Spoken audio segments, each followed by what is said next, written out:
खुश आमदीद। सबका स्वागत है। मैं हूं डॉक्टर इश्तियाक अहमद।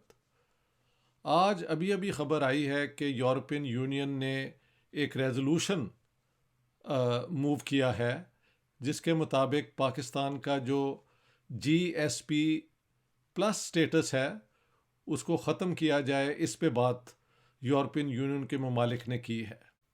अब देखें, जीएसपी प्लस का मतलब क्या है। ये है general scheme of preferences and plus. जिन डेवलपिंग मुल्कों को ये स्टेटस मिलता है उनकी जो एक्सपोर्ट आइटम्स हैं, कई आइटम्स से वो ड्यूटी जो है ना उसे ख़त्म कर देते हैं। और प्लस जो है ये ख़ास तौर पे दिया जाता है उन ममालिक को जो इकोनॉमिक डिफ़िकल्टीज़ में बहुत ज़्यादा हों। तो पाकिस्तान को यूरोपियन यूनियन ने एक इंसेंटिव के तौर पे ये फेवर की हुई थी। लेकिन आपने क्या किया है? आपने एक रेजोल्यूशन के ऊपर बात हुई। पहले एक्सट्रीमिस्ट जो हैं आपके तहरीक लब्बैक पाकिस्तान के जियालों को आपने खुली छुट्टी दे दी और पाकिस्तान की गवर्नमेंट ने कहा कि हमारा और तहरीक लब्बैक पाकिस्तान का एक ही मौक़िफ़ है, सिर्फ हमारे तरीके मुख्तलिफ हैं।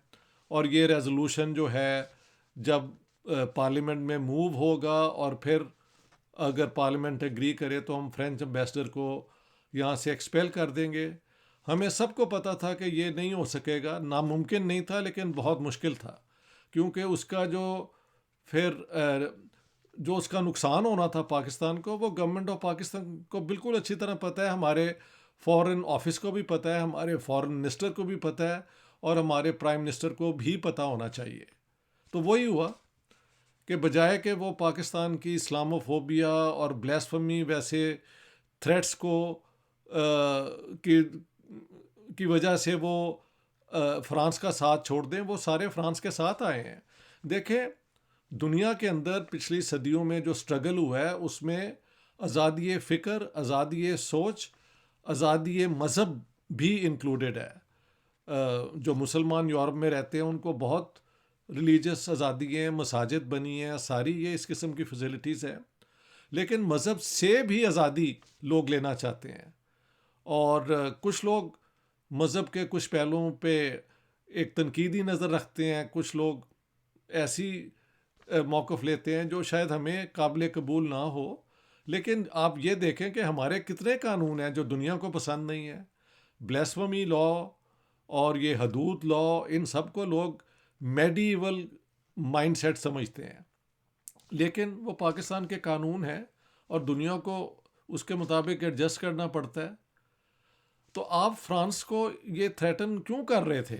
आपको पता नहीं था कि ये कुछ नहीं हो सकेगा? और अब अगर वाकई जीएसपी प्लस स्टेटस पाकिस्तान से छीन लिया जाता है तो हु इज़ द लूज़र? मैंने एक दो दिन पहले भी अपने एक वीडियो में वार्न किया था कि कोई सवाल ही पैदा नहीं होता कि बाकी दुनिया फ्रांस का साथ छोड़ दे और पाकिस्तान की जो धमकी हैं ना उनके सामने वो घुटने टेक दे। ये कभी नहीं था होना और वाकई साबित हुआ है कि ये ऐसे बिल्कुल नहीं होगा। देखें, prime minister Imran Khan and foreign minister Shah Mahmood Qureshi साहब, आप दोनों वेल इन्फॉर्म्ड लोग हैं। आप इंटरनेशनल फोरम्स में जाके देख भी आए हैं।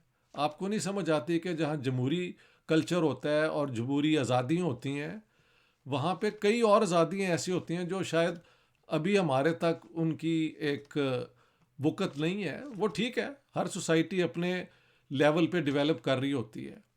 लेकिन आप इस किस्म की जो है ना, वो क्या कहते हैं, स्ट्रीट लेवल पॉलिटिक्स को डोमेस्टिक लेवल की जो पॉलिटिक्स है उनको इंटरनेशनल पॉलिटिक्स का हिस्सा, अपनी फॉरेन पॉलिसी का हिस्सा बना दें तो Pakistan is going to be the loser. ये मैंने पहले भी कहा था, बाकी लोगों ने भी इसका जिक्र किया है, क्योंकि पाकिस्तानी ज़्यादातर बेवकूफ़ तो नहीं है। ये चंद अनपढ़ किस्म के और जिनकी कोई एक्सपोजर नहीं है इंटरनेशनल लॉ के मुतल्लिक, इंटरनेशनल नॉर्म्स के मुतल्लिक, यूएन चार्टर के मुतल्लिक, universal declaration of human rights के मुतल्लिक और इसके अलावा कई ह्यूमन राइट्स कन्वेंशन है। जहाँ पे इन सब आज़ादियों को माना गया है। और अगर कोई आपके मज़हब के ख़िलाफ़ कोई बात करता है तो ठीक है, दिल ख़राब होता है। आप उसको take it in your proper stride, ignore करें उनको। आप अपने कॉन्डक्ट से दिखाएं कि आप एक हायर सिविलाइजेशन है, ताकि दुनिया सारी आपकी इज्जत करे। ये आपने जो पॉलिसी इख्तियार की थी, इसका यही नतीजा होना था। और मुझे डर है कि पाकिस्तान को जो पहले ही फाइनेंशियल डिफ़िकल्टीज़ के क्वैग मायर में, दलदल में फंसा हुआ है, ये और ना उसमें डूब जाए। तो मेरी गुजारिश आपसे यही है कि please bring to an end patronage of extremist forces. Non state actor किसी किस्म के भी हों, वो कोई पाकिस्तान का एसेट नहीं हो सकते, वो लायबिलिटी हैं। आपको अब अपने इलाके में अमन पे बात करनी चाहिए। और मुझे बहुत खुशी है कि जनरल कमर बाजवा ने जो 7 घंटे जर्नलिस्ट से बातें की हैं, उनमें a lot of wisdom has come out of it. और लगता है कि शायद हिंदुस्तान के साथ हमारे ताल्लुकात इम्प्रूव कर जाएं। और अफ़गानिस्तान में जहाँ से अमेरिका विड्रॉ कर रहा है, वहाँ पे भी हमको पॉजिटिव रोल प्ले करना चाहिए अमन के हक़ में। और इन सारी चीज़ों का फ़ायदा पाकिस्तान को होगा। तो ये जो थ्रेट था ना टू फ्रांस, उसका आपने नतीजा देख ही लिया है। आप इन सारी पॉलिसीज़ को आज से just abandon them. There is no Islamophobia, and blasphemy is not a law that you can impose on the rest of the world. I can tell you that. अगर इस्लामोफोबिया है तो वहाँ की डेमोक्रेटिक गवर्नमेंट्स उनके ख़िलाफ़ इक़दामात भी करती रहती हैं। ये नहीं कि वो गवर्नमेंट्स वहाँ पे उनको प्रमोट करती हैं, बिल्कुल नहीं। मैं तो यूरोप में रहता हूँ और आई एम वेल कनेक्टेड। यहाँ की हुकूमतें आज़ादियाँ भी देती हैं, लेकिन hatred against a cultural group, religious group, ethnic group, उसके ख़िलाफ़ कावानीन है। और हॉलोकॉस्ट को डिनाई आप क्यों कर रहे हैं? आपका तो इसमें रोल ही कोई नहीं है। जिन ममालिक ने उसमें हिस्सा लिया, ये उन्होंने अपने लिए कानून बनाए हैं। ये कोई वेस्ट के सारे कानून नहीं है। अमेरिका में ये कानून नहीं है, बरतानिया में भी नहीं है। लेकिन जिन ममालिक ने हॉलोकॉस्ट के दौरान एक इररिस्पॉन्सिबल एक्शन लिया, उन्होंने अपनी सेल्फ क्रिटिसिज्म के लिए वो कानून बनाए हैं। और इज़्ज़त जो है रसूल अल्लाह की, नमूस रसूल को आप हॉलोकॉस्ट के साथ कैसे कनेक्ट कर सकते हैं? I mean there is no connection. This is such a poor level of reasoning. It is embarrassing when such connections are made.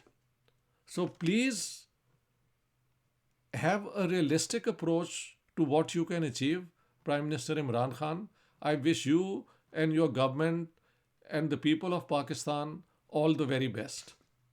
For now, I think this is all that I want to say.